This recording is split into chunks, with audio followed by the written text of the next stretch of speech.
जय हिंद। नमस्कार साथियों, आप सभी लोगों का मोस्ट वेलकम है आज के इस नए क्लास में। साथियों, आज के इस क्लास में हम सभी लोग पढ़ने वाले हैं बीएसएससी कार्यालय परिचारी भर्ती 2025 के एग्जाम के लिए मोस्ट इम्पोर्टेंट प्रीवियस ईयर के क्वेश्चन को, जो कि साथियों आपके बीएसएससी कार्यालय परिचारी भर्ती 2025 के एग्जाम के लिए काफ़ी ही इम्पोर्टेंट और सिलेक्टेड क्वेश्चन है। तो साथियों, आप सभी लोग इस क्लास को बिल्कुल अच्छी तरीके से लास्ट तक देखिएगा और इस क्लास में दिए जाने वाले सभी क्वेश्चन को आप सभी लोग अच्छी तरीके से ज़रूर याद कर लीजिएगा, जिससे कि आप अपने एग्जाम में सभी क्वेश्चन को आसानी तरीके से बना पाएंगे। तो चलिए साथियों, क्लास को स्टार्ट करते हैं। उनसे पहले यदि आप इस चैनल पर पहली बार जुड़े हैं तो आप इस चैनल को भी सब्सक्राइब कर लीजिए और सब्सक्राइब करके आप ऑल नोटिफिकेशन को ज़रूर ऑल पे दबा लीजिए, ताकि जब भी क्लास स्टार्ट हो सबसे पहले क्लास का नोटिफिकेशन आपके पास पहुंच सके। तो आप इस चैनल को सब्सक्राइब कर लीजिए और सब्सक्राइब करके साथियों आप इस क्लास को लाइक ज़रूर कर लीजिएगा।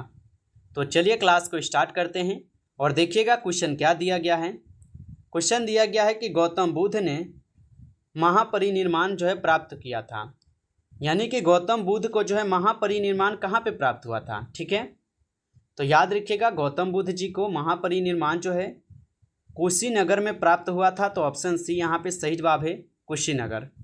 आगे देखेंगे, क्वेश्चन है गुरु अर्जुन देव समकालीन थे। साथियों, सभी क्वेश्चन काफ़ी इंपॉर्टेंट और सिलेक्टेड क्वेश्चन हैं, जिससे कि आपके पेपर में 100% ये प्रश्न सीधा सीधा छपेंगे। अच्छे से आप इनको जरूर याद कर लीजिएगा, क्योंकि आपके पेपर में 100% ये क्वेश्चन छपने वाले हैं। बताइए कि गुरु अर्जुन देव समकालीन थे। तो गुरु अर्जुन देव ये जहांगीर के समकालीन थे। आपका ऑप्शन बी इस क्वेश्चन का सही जवाब है। अगला प्रश्न देखिएगा, क्वेश्चन है 1857 की स्वतंत्रता का संग्राम का यहाँ पे प्रतीक क्या है। तो 1857 की जो स्वतंत्रता संग्राम हुए थे उनका प्रतीक क्या हो जाएंगे। तो 1857 की क्रांति का जो स्वतंत्रता यहाँ पे संग्राम हुआ था उसका प्रतीक था कमल और रोटी। ऑप्शन ए लगा है साथियों, तो सही जवाब है कमल और रोटी होगा। आगे देखिएगा, प्रश्न है कि भारत में ताजे मीठे जल का मुख्य यहाँ पे प्रमुख कौन सा होगा। तो भारत में ताजे मीठे जल का यहाँ पे प्रमुख कौन सा हो जाएगा। तो भौम जल साथियों लगा दीजिएगा। भौम जल इस क्वेश्चन का सही जवाब है आपका। आगे देखिएगा, क्वेश्चन है निम्नलिखित में से कौन सा पृथ्वी का निकटतम ग्रह है। बताइए साथियों कि पृथ्वी का सबसे निकटतम ग्रह कौन सा है। तो निम्नलिखित में से कौन सा पृथ्वी का निकटतम ग्रह है। तो शुक्र ग्रह साथियों लगाए हैं, तो आपका सही जवाब है शुक्र ग्रह हो जाएगा, याद रखिएगा। अगला प्रश्न है महाबली गंगा किस देश की सबसे बड़ी है। तो महाबली गंगा ये किस देश की सबसे बड़ी नदी है, आप लोग बताइएगा। तो ये हो जाएंगे साथियों श्रीलंका के। ऑप्शन ए आपका सही जवाब है, श्रीलंका के है, याद रखिएगा। आगे प्रश्न है कि कार्डामम पहाड़ी कहाँ स्थित है। तो कार्डामम पहाड़ी कहाँ पर स्थित है। तो कार्डामम पहाड़ी केरल में है। ऑप्शन सी इस क्वेश्चन का सही जवाब है, केरल में है, याद रखिएगा। अगला प्रश्न है कि बहावी आंदोलन का मुख्य केंद्र था। तो बहावी आंदोलन का जो मुख्य केंद्र था यह क्या हो जाएंगे। तो बहावी आंदोलन का मुख्य केंद्र हो जाएंगे पटना। ऑप्शन ए कीजिएगा साथियों, सही जवाब है पटना, आप लोग याद रखिएगा। अगला प्रश्न है संविधान सभा के अस्थायी अध्यक्ष कौन थे। तो संविधान सभा के अस्थायी अध्यक्ष पूछा है साथियों। तो डॉक्टर सच्चिदानंद सिन्हा ये संविधान सभा के अस्थायी अध्यक्ष चुने गए थे। और संविधान सभा के अगर अस्थायी नहीं पूछ के आपके अस्थायी अगर पूछ देता है तब क्या बताएंगे। तो अगर आपसे सिर्फ अस्थायी पूछेगा तो डॉक्टर राजेंद्र प्रसाद बता दीजिएगा। और भारत के प्रथम राष्ट्रपति भी डॉक्टर राजेंद्र प्रसाद रहे हैं, आप लोग को पता होगा। चलिए आगे देखते हैं, अगला क्वेश्चन देखिएगा। क्वेश्चन है स्टैच्यू ऑफ यूनिटी डैश के प्रति श्रद्धांजलि है।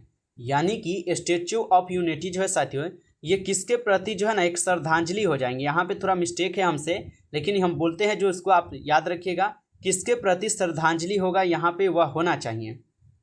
तो साथियों ये हो जाएंगे आपके सरदार वल्लभ भाई पटेल जी के श्रद्धांजलि। ठीक है, याद रखिएगा आप लोग, ऑप्शन बी सही जवाब होगा।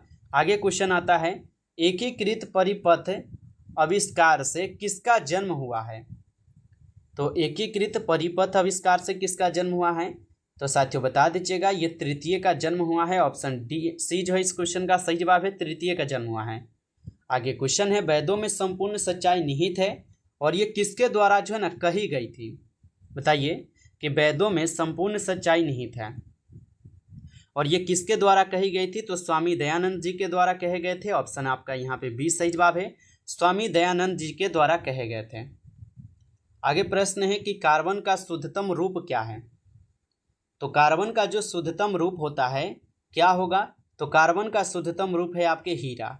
ऑप्शन ए सही जवाब है, हीरा जो है ये कार्बन का शुद्धतम रूप है। आप सभी लोग याद रखिएगा। अगला प्रश्न है, निम्न में से किस पदार्थ में ध्वनि की गति धीमी होती है?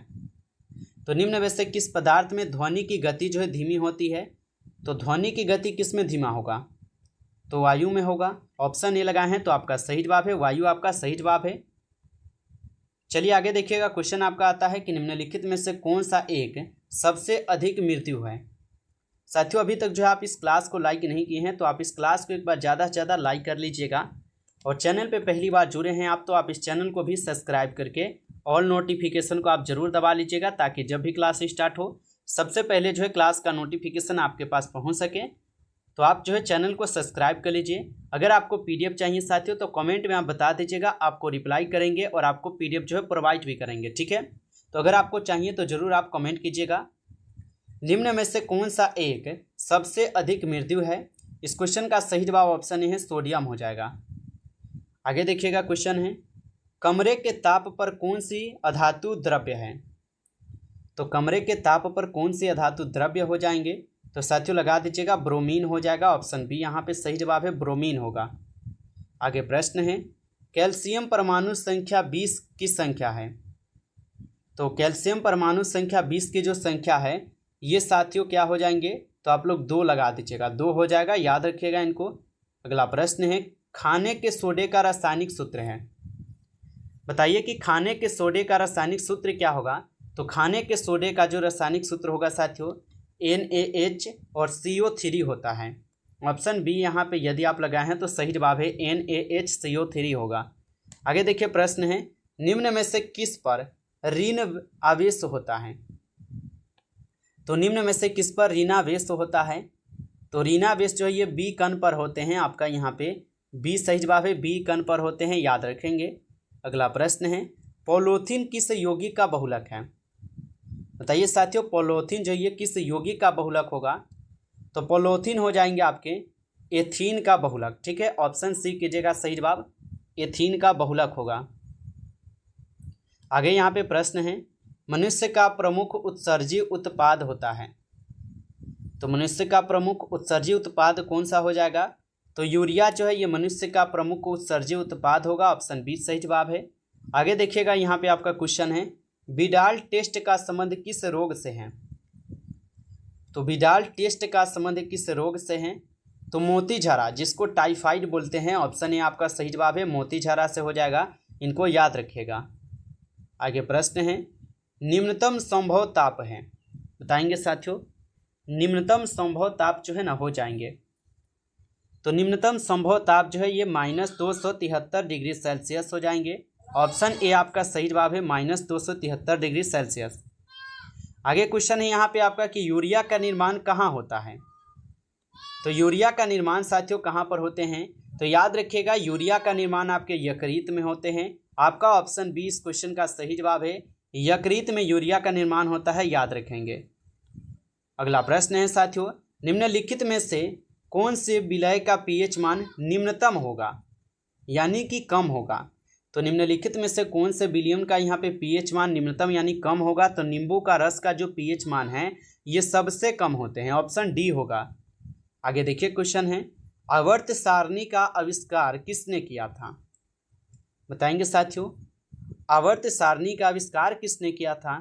तो आवर्त सारणी का आविष्कार किए गए थे दिमित्री मेंडलीफ के द्वारा। ऑप्शन ए आपका सही जवाब यहाँ पे दिमित्री मेंडलीफ के द्वारा होगा। आगे प्रश्न है, रूस जापान का युद्ध कब हुआ? बताइए कि रूस और जापान का जो युद्ध था ये कब लड़े गए थे? तो रूस और जापान का युद्ध 1905 को होता है। ऑप्शन ए इस क्वेश्चन का सही जवाब है, 1905 को।